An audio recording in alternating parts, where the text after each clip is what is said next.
Bonjour, donc je présente très vite Sciences Ouvertes.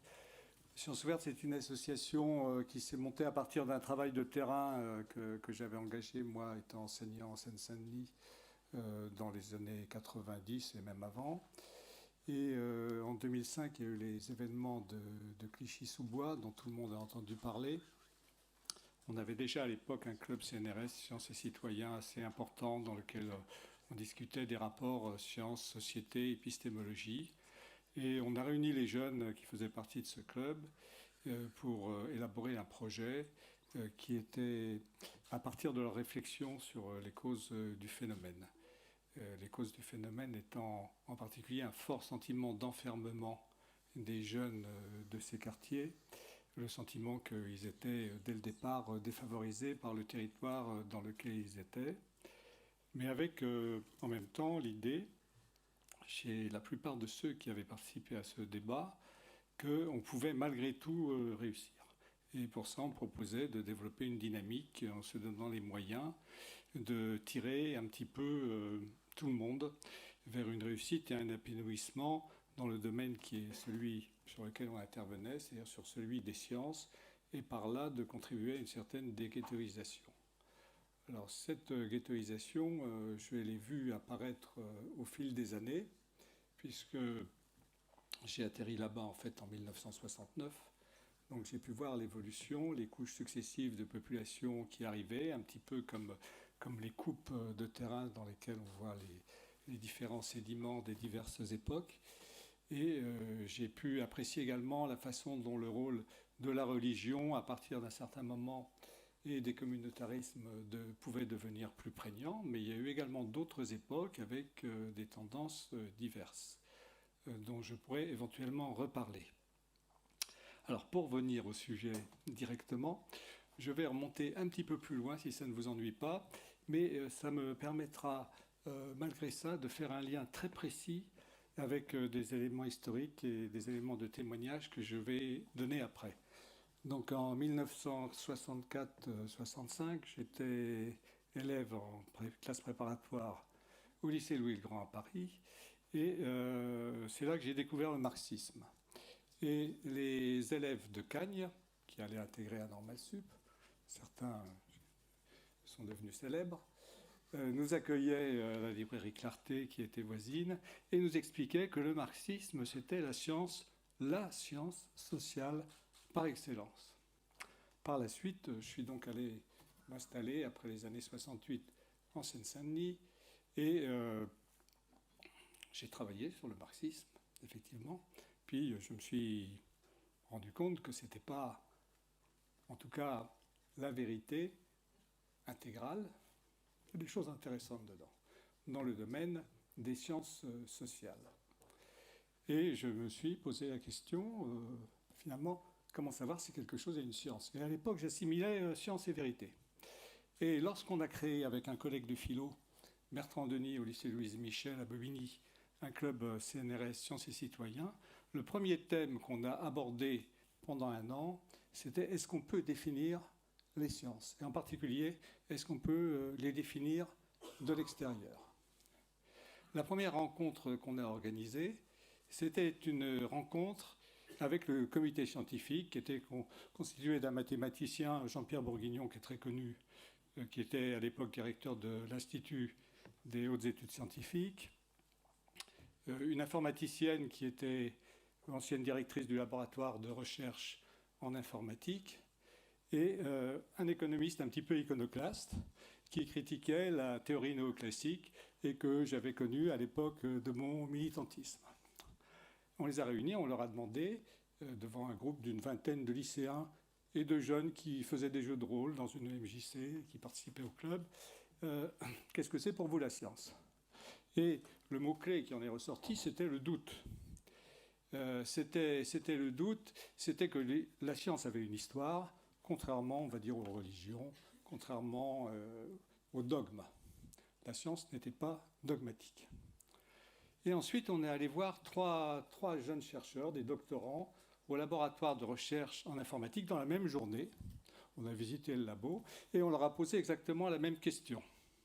Alors, je ne sais pas si vous avez une idée de la réponse qu'ils nous ont donnée. c'est également intéressant. La réponse qu'ils nous ont donnée, mais de façon unanime, c'est que la science, c'était ce qui était reconnu comme scientifique par la communauté scientifique. C'est-à-dire par leur patron de thèse, quoi, en gros. Hein, c'est ça. Donc c'est quand même... je pense que c'est un premier témoignage. Après, on a eu des tas de discussions là-dessus, des conférences, plein de choses. Je vais pas en dire davantage. Le deuxième témoignage que je vais apporter, c'est un débat qu'on a organisé, puisqu'on avait créé ce club. Donc on allait tous les ans, et on y allait jusqu'à l'année dernière. Je crois que malheureusement, ça ne va plus exister, aux rencontres CNRS Sciences et Citoyens à Poitiers, où il y avait à peu près 300-400 jeunes et puis une centaine de chercheurs qui organisaient des débats sur le thème sciences et citoyens. Et on a fait la connaissance de Pierre-Henri Gouillon, que beaucoup d'entre vous connaissent certainement, c'est quand même une personnalité. Et on a organisé un débat, au milieu des années 90, vers la fin des années 90, sur sciences et religion, avec lui et Pierre Arnoux, qui est un dominicain, je crois, voilà, et qui est un spécialiste également du domaine. Et donc, il y avait des élèves de ma classe de terminale scientifique qui étaient là, et en particulier un groupe de trois jeunes filles très fortes en philo. Très fortes en philo. Et il y en a une des trois qui, à un moment, s'est levée pour les questions, puisqu'il y avait beaucoup de débats, et qui a dit « Mais moi, je ne peux pas croire que l'homme puisse descendre du singe. » Voilà. Donc déjà à l'époque. Alors après, bon, ça a continué, elle n'était pas butée hein, de toute façon. Mais voilà, ça la choquait profondément, viscéralement. Hein. Donc moi, ça m'a beaucoup surpris parce que pour moi, c'était des élèves intéressantes, très fortes en philo, très fortes pour certaines en maths, celle-là un petit peu moins. Bref, voilà. C'était... Ensuite, le troisième élément de témoignage, après j'aurai encore d'autres choses à vous raconter, c'est un débat qui a été organisé par une de mes anciennes élèves qui s'est retrouvée être professeure de philosophie également au lycée Jacques Brel, qui est le lycée de la Courneuve. Et on a organisé un débat sur le même thème que celui sur lequel on avait commencé, qui était le thème est-ce qu'on peut définir les sciences, qu'est-ce que c'est que les sciences, etc. Et on a posé la question à un groupe d'élèves. Alors c'était des élèves, c'était des classes entières qui étaient là. C'était pas très bien organisé ce débat, j'en ai pas un très bon souvenir. Mais on a posé comme première question aux jeunes qui étaient présents, est-ce qu'il y a pour vous des différences entre ce qu'on vous enseigne à l'école et les sciences, telles qu'on vous les enseigne à l'école, et les religions, les croyances religieuses, etc. Et la seule réponse que j'ai entendue, et portée par de nombreux élèves, c'est qu'il n'y en avait pas. Pour eux, il n'y avait pas de caractère de vérité supérieur en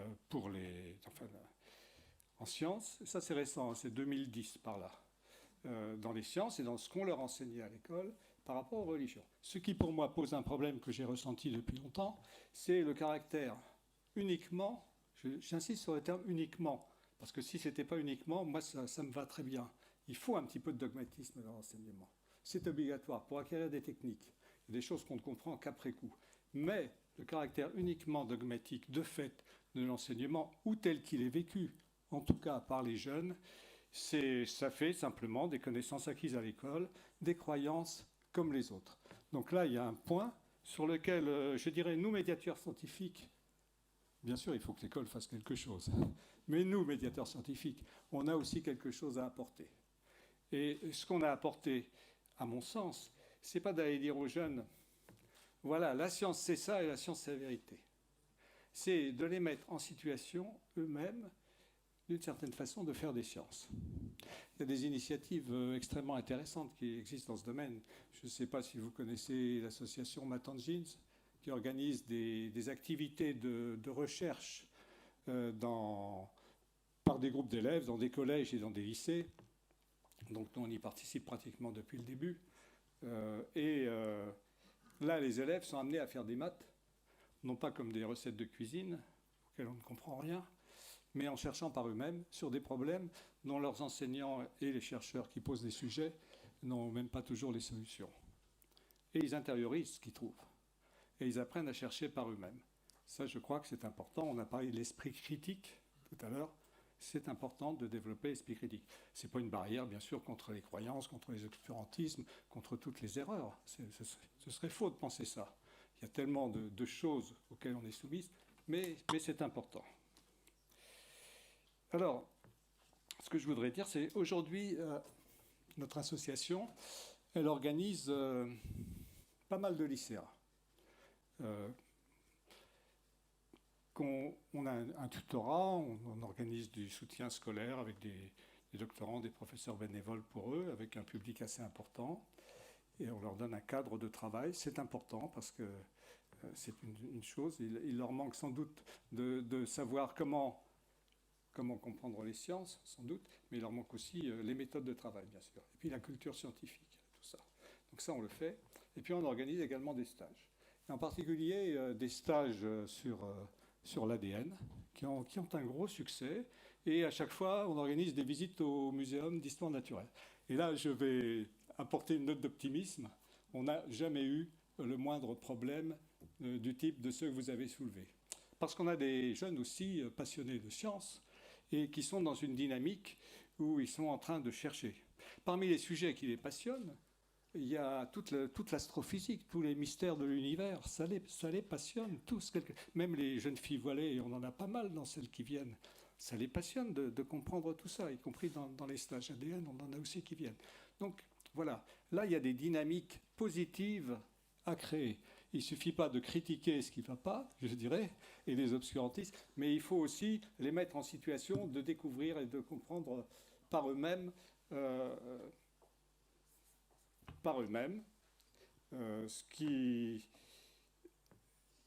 de rompre avec les idées toutes faites, on va dire, les idées qui sont simplement inculquées par la culture.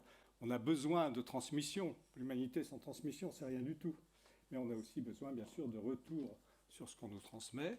Et là, on peut les mettre en situation. Alors, par rapport à ça, j'avais également autre chose que je voulais dire. Voilà, en 30 ans, j'ai enseigné 30 ans au lycée Louise Michel, j'ai enseigné dans d'autres quartiers. Je dirais que j'ai enseigné aussi au début dans des quartiers de centre-ville où j'avais le fils du colonel, le fils du prof de maths spé et tout. Et puis j'ai enseigné à Bobigny, j'y suis allé volontairement, où là c'est vraiment, effectivement, pas de mixité sociale, pas du tout de mixité sociale, et des couches successives. La Seine-Saint-Denis, c'est un département SAS, un département où on voit arriver les couches d'immigration successivement, qui ensuite, souvent, au bout de quelques générations, vont se fixer ailleurs. Je n'ai pas, dans mon enseignement de mathématiques, eu besoin de changer quoi que ce soit. Les élèves que j'ai eus réagissaient de la même façon.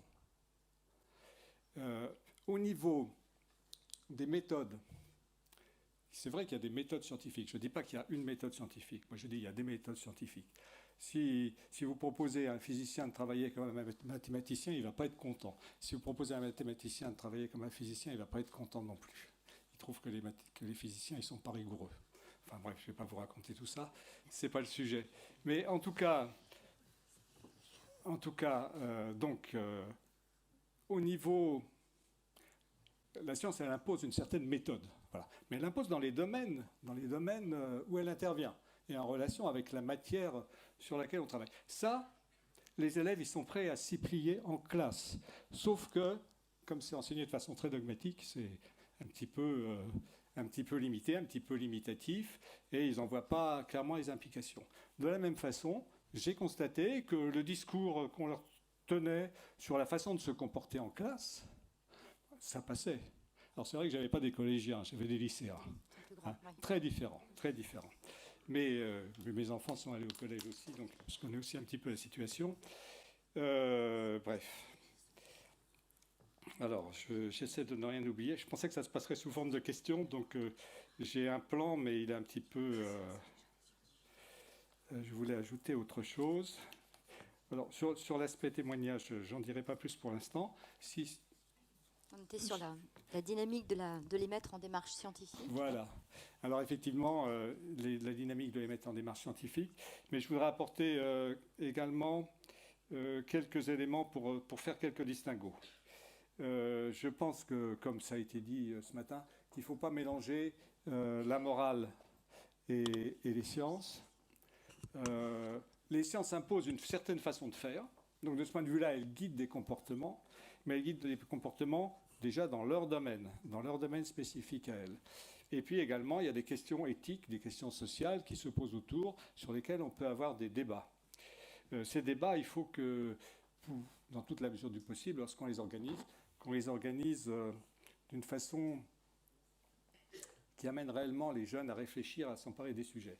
Hier, j'ai assisté à un débat au lycée Paul-Laurent à Drancy qui portait sur les nanotechnologies. Alors, ils avaient fait un très bon travail en amont, qui sont présentés, les élèves, sur des choses qui étaient intéressantes dans les nanotechnologies, des choses qui ne l'étaient pas. Et puis ensuite, un jeu a été organisé. Et ce jeu, c'était: est-ce qu'il faut avoir peur des nanotechnologies ? D'un côté, ceux qui ont peur, d'un côté, ceux qui n'ont pas peur. Pour moi, c'est une question totalement inintéressante. Parce que avoir peur, ça ne dit pas ce qu'il faut faire. C'est quelque chose qui n'est pas du tout opérant. Il faut poser des questions sur est-ce qu'il y a des domaines par rapport aux... Enfin, je n'ai pas réfléchi exactement à la question qu'il aurait fallu poser, mais il faut des questions beaucoup plus précises et il faut des débats qui soient organisés et qui permettent aux jeunes réellement de s'exprimer, mais de s'exprimer de façon argumentée en leur donnant des éléments. Donc là, ce n'était pas le cas. Donc ce genre de débat, il faut effectivement l'organiser pour qu'ils s'en emparent.